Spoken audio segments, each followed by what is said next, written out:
Are you looking to establish a powerful online presence for your brand?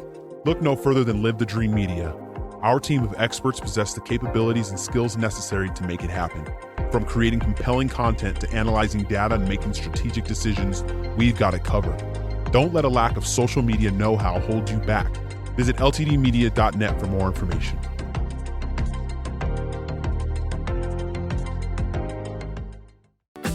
Copper Creek Cookies, Copper Creek Cookies, coppercreekcookies.net. We can print anything on our soft vanilla logo cookies. We deliver them and other sweet treats locally. We are located at 4249 West Ina Road, Suite 121. Call us 520-300-1131. We bake smiles. Copper Creek Cookies, Copper Creek Cookies, coppercreekcookies.net.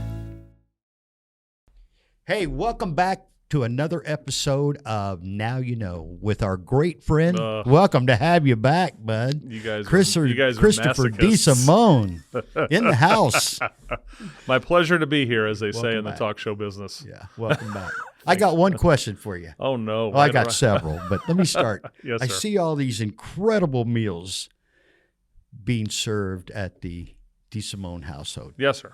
Are you guys cooking a full-blown, 8-course every day over there, or what's going on? Well, it's not 8 courses, but my wife and I both love to cook.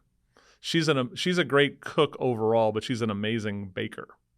And I can bake, but I'm pretty good. I used to work as a chef years ago. And then we taught both kids to grow and appreciate how to cook.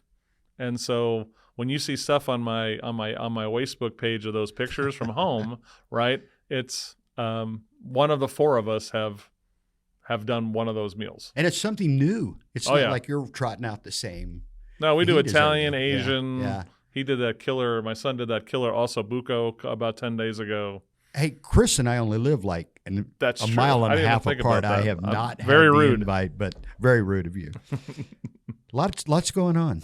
Oh, it's And you all fun walked out in there. and said, what are we going to talk about? We looked at each other for about a nanosecond and said, Yes, we'll sir. come up with something. We will. Back to what we both love, but we both have a passion for. Yep. Kind of what we wake up for every day is to support local, to grow local communities, to be involved actively in our community. Sure. Is that fair? I think that's fair. I wake up with that agenda. I mean, I'm looking at my own personal situations and how to improve them and how to grow business and all that. Yep. But I know that if I can support those around me with that same passion, I think we'll be better in the long run. So I always say, like with Wake Up Tucson for 14 years, that people say, well, who do you advocate for? So I advocate for 3 groups, okay, of people. My main people that I advocate for, 1 is the small business owner, 2 is the taxpayer, and 3 is the working poor. Even though I lean conservative, I don't talk about Republican. You're not going to see a political party there. Right. And I think that the small business owner, I have learned this in local governance kind of policy, is if you could create a really great fair playing field Boom. for small business, Boom. it actually will benefit everybody, right? Because the small business owner would like fair treatment when it comes to developing their business, right? They want a predictable timeline, right? Because if you're paying for dirt or paying for rent and you can't use it for the purposes, you're now wasting money. How many times have you seen that? For me personally, a lot. Yeah, I was going to say it. In the city of Tucson, I'd see it at least 50 to 60% of the time. And the clock's running, the money's burning, and you're months into a project and you're nowhere near open. I've seen that happen to a 3 So the times guys here who locally. own Brother John's, okay, his brother, there's John Abaticola owns that, but his brother and him opened up the Mexican restaurant called Abuela's. It's where the old Pueblo Grill was on Broadway on Alvernon. Used to be the McMahon restaurant over there. And his brother, who develops the restaurants and builds them, said Tucson, Arizona, he's built them all over the country. That restaurant, he said Tucson was the worst municipality he's ever tried to build a restaurant in. And it was already a restaurant. Yeah. It wasn't like they took a blank spot or changed a funeral home into a restaurant. It was an existing restaurant for decades. And he said it's the worst development deal he's ever done in his life. And just bureaucracy. It's all bureaucracy. Just, yeah. I don't want to go off on that because Let's stay negative. Let's stay positive. We want to talk about how to, but it really puts a monkey wrench in the old program. It does. When you can't streamline it. I think COVID, based on what I can see from a lot of the departmental government agencies that we have to deal with, kind of forced them to get a little better. Right. So the whole COVID lockdown dynamic to me took my my respect for the small restaurant owner to a whole other level. It was a grind. Yeah, I mean, it was a grind. It's already a tough business to begin with. Some people are in the restaurant business for the wrong reason, right? Because the ego is so great. How many guys and girls do we know that open a restaurant because of their ego, right? And they could burn money. Mm-hmm. They could destroy 5 401ks, right? Burning money, right? Yeah. And they go, but they love that moment. Look at me, right? There's something in human nature that if you say, have you been to my restaurant? Yeah. That's the ultimate. Come on by. We've got the best burgers. Right. It's the ultimate rush for some reason, ego-wise, right? But so when you look at all the moving parts of what goes on in a restaurant, because it's not just, okay, for the person who sells sweaters and hats in a small, God bless you, okay? But the moving parts of a restaurant are even greater, right? You have fluctuating food costs that are off the chart. Eggs. Multiplied by 6 times. It was crazy. And we use a lot of eggs in a bakery. I Are you bet. kidding me? Went from $22 for 15 dozen to 90. Yep. Like overnight. Yep. And I can't cut back on my eggs. Right. I can't triple the price of my product. No. But you're I'm sure your people asked, your customer said, now why is the cinnamon roll going up 30 cents? Mm-hmm. Have you seen the price of eggs, right? Yeah. So then you take employees, right? So customer service. I'm a hotel restaurant management major. Yeah, right. That's my thing, right? And I go back to NAU once in a while. Haven't done it in a while, but I go back and I would talk to the senior classes. And I would write on the board 51%. And these people were all full of vim and vigor for hospitality. And they'd go, well, what's that, dude? And I said, 51% of you, minimum, when you get into the hospitality business, will not be hospitable. Yeah. Isn't that amazing? Right? They're like, what do you mean? They get all insulted. I go, look, if we could get on a bus right now and just drive around restaurant. This is in Flagstaff, right? Go look at Flagstaff restaurants and hotels and tell me how many people look thrilled to be there. Mm-hmm. Right? Mm-hmm. Because what's the other part in the restaurant business that's so hard in hiring is manners are going out the toilet, right? So our generation, right? You were raised with that please, thank you, make eye contact thing. Well, I don't have my phone. My phone's over there. But this generation is thumb scrolling. Not the best place to start in relation to customer service. So in hiring in hospitality world, especially in the hotel business, when it went for front desk, people who are really having that really high contact with guests, I didn't look at resume because the person who said, I've worked at 4 different hotels, actually they were worse sometimes. I was looking to see if your mother and your father raised you correctly. Yeah. Right? That was the biggest thing I saw, right? Because if you and your wife were staying at a resort, right, and you went from your room and you needed to talk to someone at the front desk for whatever, you needed to get some more towels, whatever the heck happened, and you went and you saw 2 housekeepers walk by you, right, and they said, morning, Mr. Peak. Good morning, Mr. Peak. Right? Mm-hmm. And then you got to everyone remember your name. Good morning, Clint. Right. How are you doing? How can we help you today? Right? You feel like $1 million. You feel like you'd be at 5 Diamond Place. And how much did that cost to do? 0. Yeah. But if you're not being raised right by mama and papi, that's tough. I can teach you how to use a front office system. I have monkeys that can learn how to use that. But I can't teach you how to have manners. So that's another whole moving part. And then post-COVID employees is a whole other world. Because a lot of them figured out how to stay home. Right. Some of them were justifiably pissed that their livelihood by a Dr. Fauci and a Dr. Cullen was shut down like that. And it happened. Yeah. And it happened. You're a server and you were clearing $170 a night on tips. Then all of a sudden you went to 0. Right. let's do some takeout. Yeah. Yeah. Right? And we know, post all of this, that it was all based on not much. All these bad decisions. You know what? You mentioned desk clerk. I was a desk clerk for a year. Nice. Where was and that I grew, at? Holiday Inns and a Best Western in the Midwest. Okay. Southern Illinois, Midwest, Central Illinois. Okay. That's where I got started in, we mentioned earlier in a previous episode, that was my first career.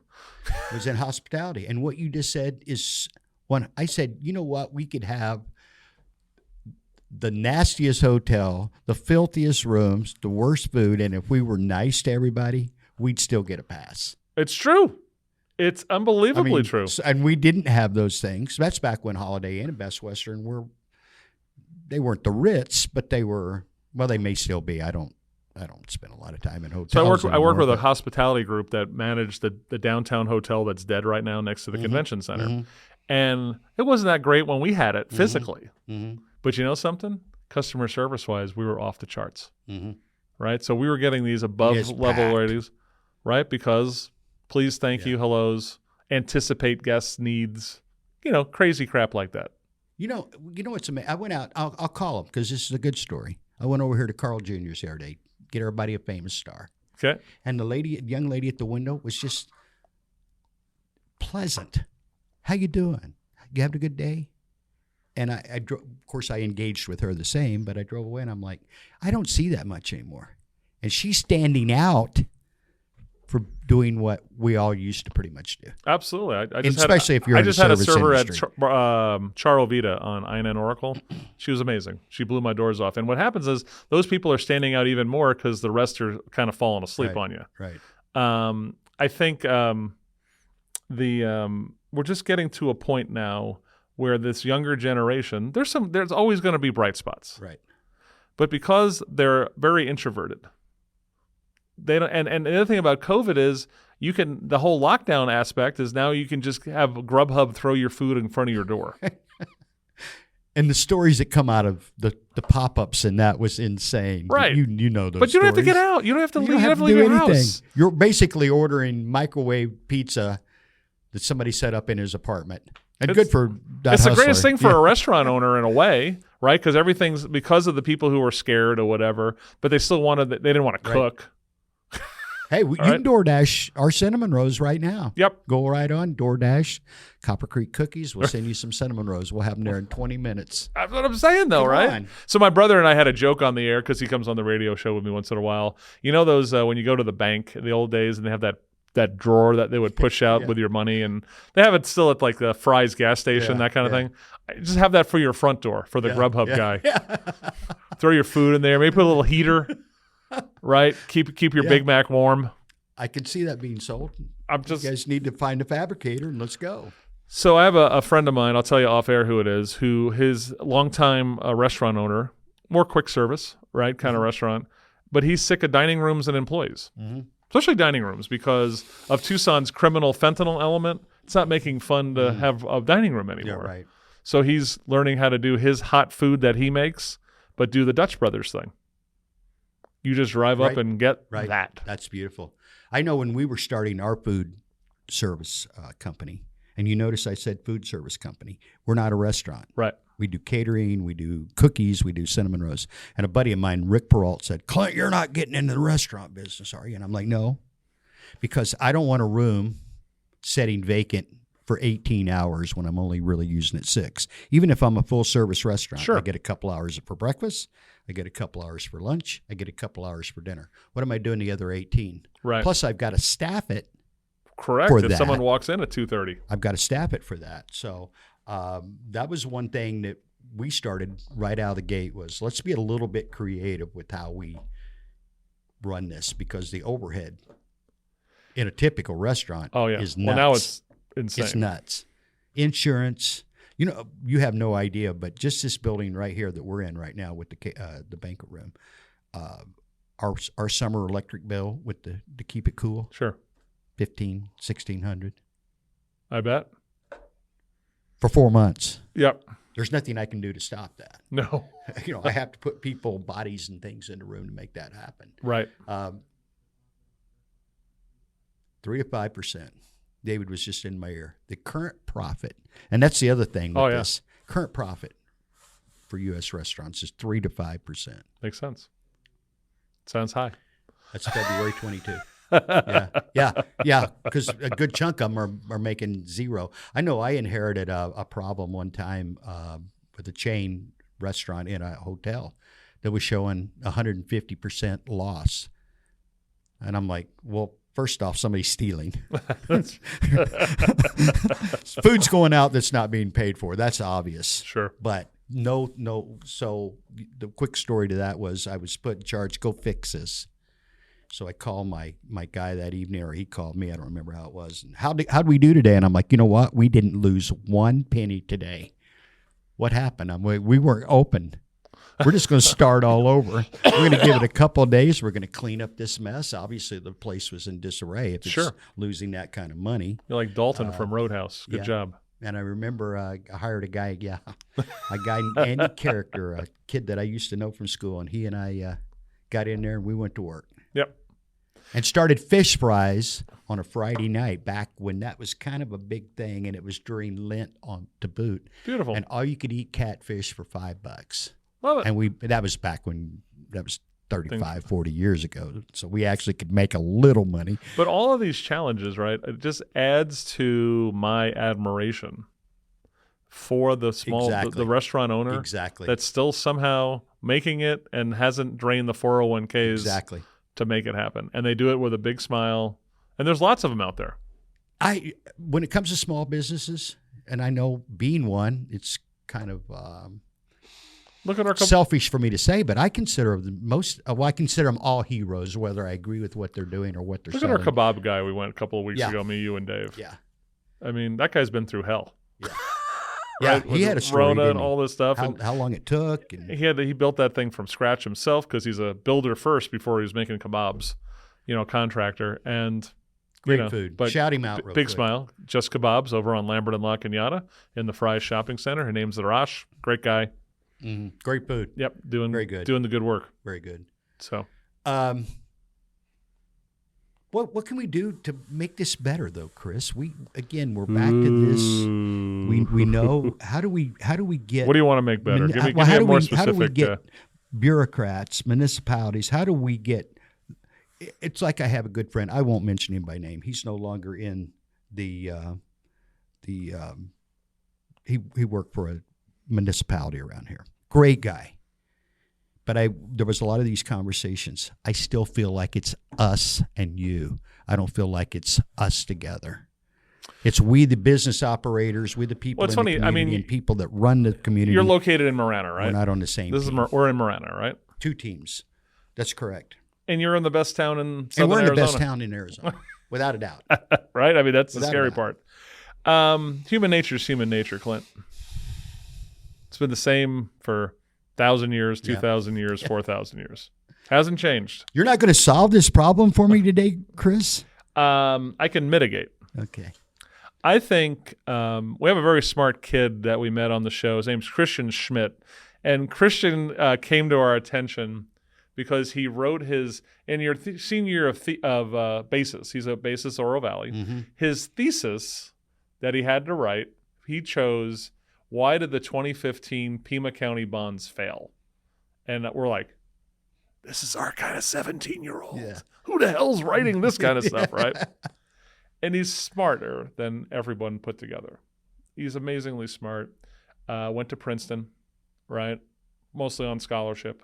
I mean, the guy's he's a brain, and he wants to. He's like a civil engineer, town planning. He wants to be a planner, and he's worked for various. He's so smart. He gets rented out to. He hires himself out to various municipalities. And he's here locally? Now he moves around right now. His parents live still in Marana area. Okay. And we've had this discussion when he comes back for Christmas or summer sometimes, and he'll just come by and do an hour with me on the show. He's one of those guys that all you do is get smarter talking. Right. To him. Right. And I agree with his assessment of where we need to be in relation to how municipalities are set up, right? So the big lie was 15 years ago, we all need a downtown.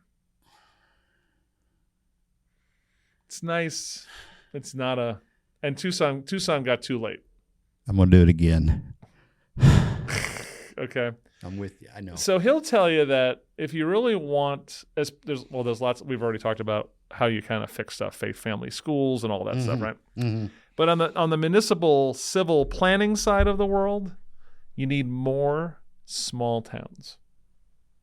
That's part of the recipe of fixing it, because you have to be closer to your government. I like that. That's right? good thinking. Right. So what happens is that we keep saying economies of scale.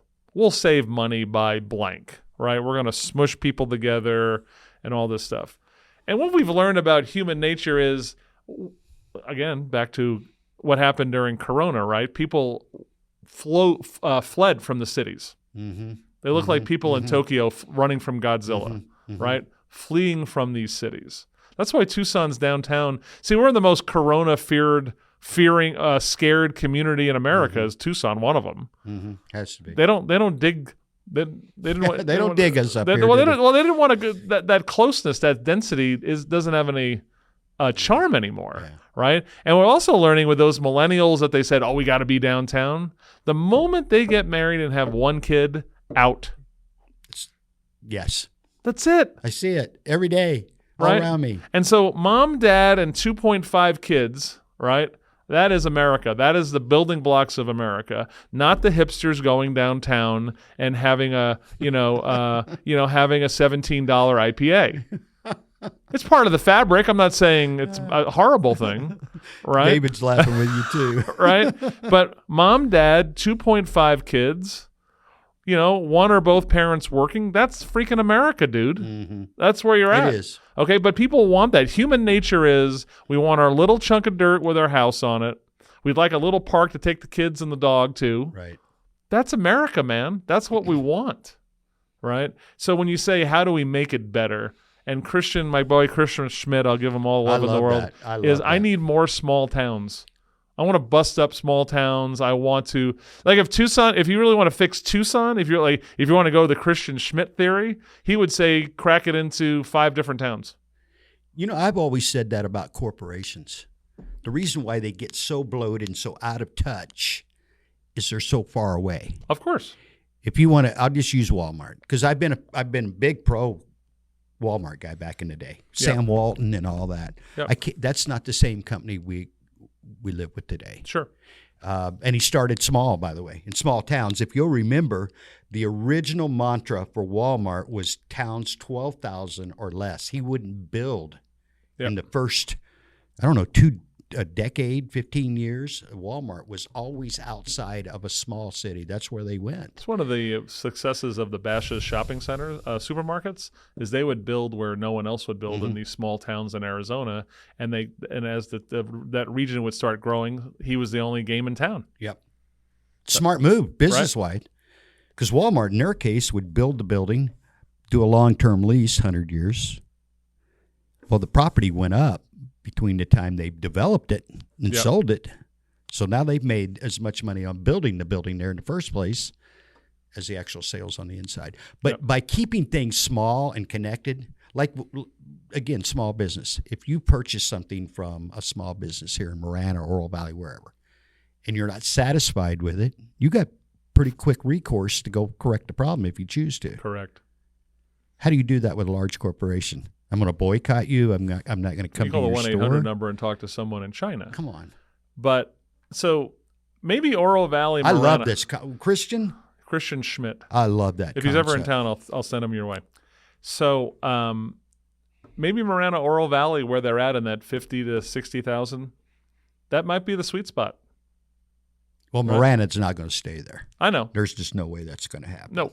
But I'm saying is maybe governmentally, that's the sweet spot, right? Yeah. Everyone knows who your council people are, right? Mm-hmm. In the end, that's how if you really want to. That's a great concept. Make life better on that side of it, and for your small businesses, and because what happens is you'll always have the county health department, right? But you can figure out how to break that up. Yeah. Right. Yeah. But that's the way. Smaller's better. We've learned from the big mega thing. Phoenix is a problem. right? You're forcing me to rethink some other things. So my thing about that, Phoenix is a problem. That's wrong to say. The whole area, but the thing about Phoenix's success is that it's not one city, right? So that's a laboratory of competition up there, right? So City of Phoenix is run by Democrats. City of Tucson is run by Democrats, right?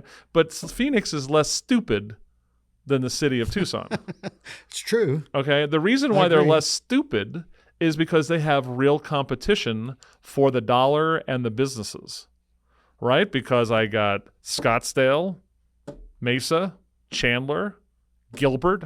I mean, Gilbert's killing it, right? Queen Creek. Apache Junction, Queen Creek, right? Glendale, then I got Glendale, Peoria, Litchfield, all those places. Goodyear. So what's really amazing about this is going to get into a whole other big thing. So one of the problems with Pima County is under Chuck Huckleberry, Raul Grijalva, and Dan Ekstrom, they had a county, an unincorporated county they try to run like a city. But it doesn't work that way because the state shared revenue is higher per human being for incorporated than unincorporated. Okay? But in Maricopa County, the Maricopa County government has been smart over the last 20, 30 years. They don't want anything in unincorporated. So what happens is if you come with your company and you like, oh, you want to be in this unincorporated place, what they'll do is say, oh, you're right next to Chandler. Go talk to Chandler and we'll work on you getting annexed by Chandler and you can be Chandler's problem. So what happens is you're now under the Chandler government, right? At the same time, Maricopa is getting their property taxes off you, right? And so that's why, so Maricopa is probably 3 or 93% incorporated, where we're probably 60-ish. Right. Yeah, they're 50. So they get more money. So people say, oh, Maricopa, they're always going to take care of the people in the state legislature.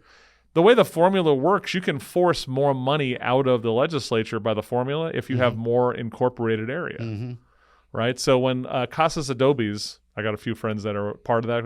When that failed, that was a crusher for them because you could have had the town of Casas Adobes, right? Vail tried 10 years ago, and the county squashed that through basically political terrorism. But it's coming back. They're going to incorporate. That's going to happen. Now that Huckleberry's gone, more supportive. So once Vail incorporates, and then Tanque Verde, the town of Tanque Verde wants to incorporate, now all of a sudden you can get that going. There'll be more money coming from the, you know what I mean? So small towns, that's how we're going to try to fix this sucker. Did you say something, David? Okay. We'll keep rolling. I think you said Chris is talking too much. That is, that's some deep stuff right there, Chris. I've always said, having lived in Phoenix for a number of years, then moving here, they're just smarter about how they take care of business up there. Sure. As far as, but the competition's important. What's crazy important. They're friendly competitors up there. That's what they are. Okay? And that's what you create, because my mind was churning as you said that, and with all the smaller groups, I'm like that. But now we're going to have to work even more with the neighbor next door because we're moving around. But competition, in most cases, creates that. Right. So Maricopa County over the last 30 years has facilitated friendly competition amongst the towns. Pima County has fought against towns. That's part of the difference. Can we say, and I've been here since 88. You've been here since 88. Yeah, so there you go. Phoenix, the whole area, the metro area, just kills it. They're one of the best ran places in America. They've got to be. I mean, they hats off to Phoenix. They've got to be. The growth and the good growth that's taking place there over the last 3.5 decades is not by accident. It's either. all we have self-inflicted wounds in Pima County. Okay? So if you talk to people in the early mid 80s, Tucson was kind of the one that was seen to be the city on the rise, not Phoenix. And then we elected a lot of the wrong people. A lot of self-inflicted wounds. And then we also made it a kind of a psychological block in our head that we never want to be like Phoenix. Yeah. Isn't that crazy? Right? Like that's our main economic development principle is we're not going to be Phoenix.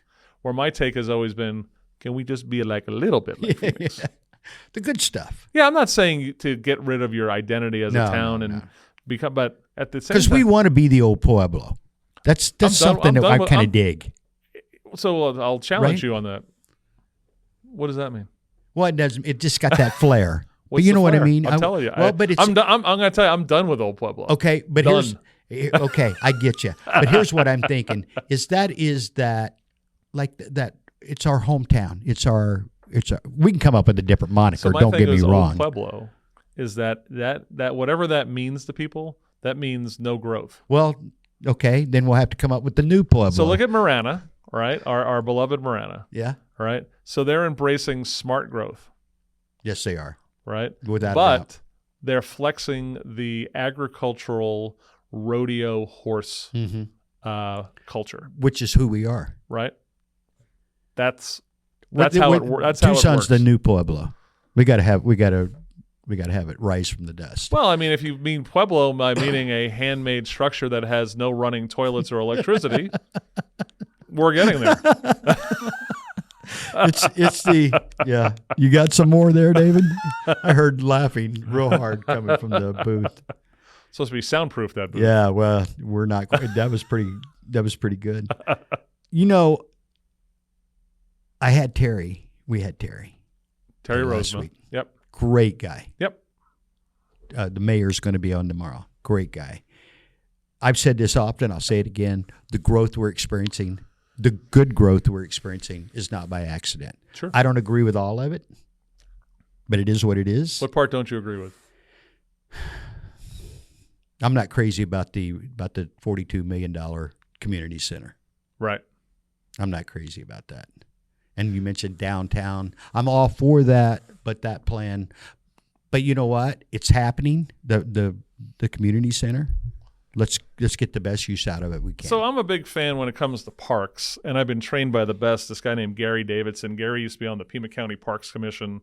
He's a lawyer, investor guy up in the foothills. He's been on the Parks Commission forever, also the Bond Commission. And he'll tell you that you have to have a proper amount of park acreage as a percentage of your community, and then how it affects, and then also to what your population is. And we're lacking. Right, and that's the problem. So back to we talk about small towns, right? We're better off having smaller parks. I'd rather have four $15 million parks than one $62 million aquatic center. That's where I'm at. Right, that's kind of where I'm at. It's not like, are the kids of Marana really crying for pool space? Right. I don't know. And as David said, there's a membership fee to this. There's a membership component to this. Yeah, but look at now you're competing with other parks or with private companies that might be offering their same services. Oro Valley has their aquatic center, and it's a loss leader. Yeah, right. It's for the community. They say they do certain regional tournaments that bring in some hotel bed tax. It's true, but in the end, a park thing is gonna. So the thing, all parks are gonna be a loser. That's fine. I can handle that. It's part of doing business, right? So my question is that as long as there's enough parks that's nearby, right? So my thing is I'm a spoiled brat. I want a park where my kid can get on his bike and go to the park. That's not really happening out there. I don't know if it's even possible. Yeah, not in the world we live in. Right? But I'd rather see something closer to that has the basketball court. We got to have our pickleball court now, which I like. Right, I'd rather have the basics of parks than the big shiny things. That's my thought. And leave the Planet Hollywood to Planet Hollywood or whatever. And all those parks can have a splash pad under the shade so the kid can cool off and not roast to death in their backyard. I'm okay with that. Yeah, that's the one thing that I've expressed my displeasure with. I think not the money itself. I mean, let's spend the money, but let's just, like you say, let's break it up into smaller pieces. I want to see Marana as their next thing. I really want them to invest in the rodeo side of their world. I think that'd be huge. You look at what we got with the Tucson rodeo. That's 2 days off work. Have you been to the racetrack? Yes. At Sonoyta. Oh no. Huh. Okay, so Sonoyta, they do horse racing. So it has a thoroughbred track around, but it has a rodeo. Now, what are you talking about? Sonoyta. Where they have the bad wine where everyone gets drunk. Yeah, no. Okay. So, sorry, Sonoyta. Yeah. But they have a racetrack that goes around a rodeo ring, right? I would love to see them build something like that in Marana. I'd love to see them move the Rito racetrack, the racing that goes on there. I'd rather have that up in Marana, right? Filling 9-10 weekends in a winter meet. But we're doing 30 to 40 weekends of rodeo events anyway in Marana. Right. And that little ring that's off the highway. Let's just I'd rather see that than the $62 million pool. Let's upgrade it a little bit. You know, you mentioned parks. There are exceptions where they don't have to be a loss leader. And Peoria and Goodyear have proved that. But they're based on baseball and softball fields. Sure. So there are exceptions to that. Those are, matter of fact, Peoria kills it. They just keep building more facilities. If I can collect enough fees to cover lights and green, let me say green fields, that's what it should be. Yeah. You can do it. And the cool thing about that particular scenario is weekends, there's commerce taking place. Sure. Somebody's running a tournament, Rick Peralt, Top Choice Baseball. Yeah. But during the week, people aren't traveling here from Minnesota to play during the week per se. I mean, so Oro the locals Valley's, get to use it. I live near Naranja Park, so do you. Yeah. You know, they're charging for practices on a weekday. There's not as much money, but they're still making a fee. And there's a waiting list. Oh, sure. I know with different youth organizations that I'm involved with or aware of, we don't have nearly enough space. No. And so with me, $42 million would have been better served creating some more fields to play on. Oro Valley should have a church build their own facilities. Oh, sorry. With several fields and 40 acres and yes. Troublemaker Chris. I apologize. Chris, yeah. So anyway, we started about food, but we got all over the place on this. Well, that's what we do, Chris. We didn't have an agenda, and I like that's why I always enjoy chatting with you because you use the word in your description of yourself, a stubborn advocate. Yep. For small businesses, the taxpayer, and the working poor. Yep. And faith, family and schools. Family and school. I want to because we're coming to the end of the hour. I want to close with that a little bit, if you don't mind. Sure. The school. Ever since here, it's probably been 6 weeks now, maybe not quite that. When you dropped the bombshell on me, and I don't know where I was at, that in Tucson, Sunnyside, different locations here in Pima County, we're reading in the teens. So basically, TUSD was 16% of the kids K through 12 can read at level, 12% in nuts. Sunnyside. Amphi's only in the 40s. I want to go there. Morena. And, you know, I've asked a lot of people since that conversation. People aren't aware of this. Ooh. How about this one? Half of American adults read at a 7th grade level or lower. Totally believe it. Half of American adults, and we're graduating seniors right now, they're reading at 37%. So that number is going to decrease rather than increase. Correct. And that just scares the crap out of me. Well, that we can't read. I don't know how we learn anything or do anything if we can't read. Get your phone out. Let's thumb scroll. That's how people. That's the thing. And they're being fed. Scroll. They're just being fed. So when you thumb scroll, all you're getting is fed as headlines. Yep.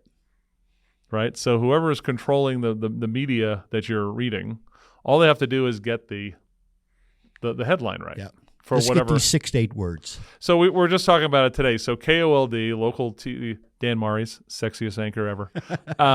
They did a story about TUSD is going to float a bond. Okay, and it said multi-million-dollar bond, right? $480 million is what it was. Well, most people when they think multi-million, they're thinking like I don't know, 8 to 12 mil. That's the number I had in my 8.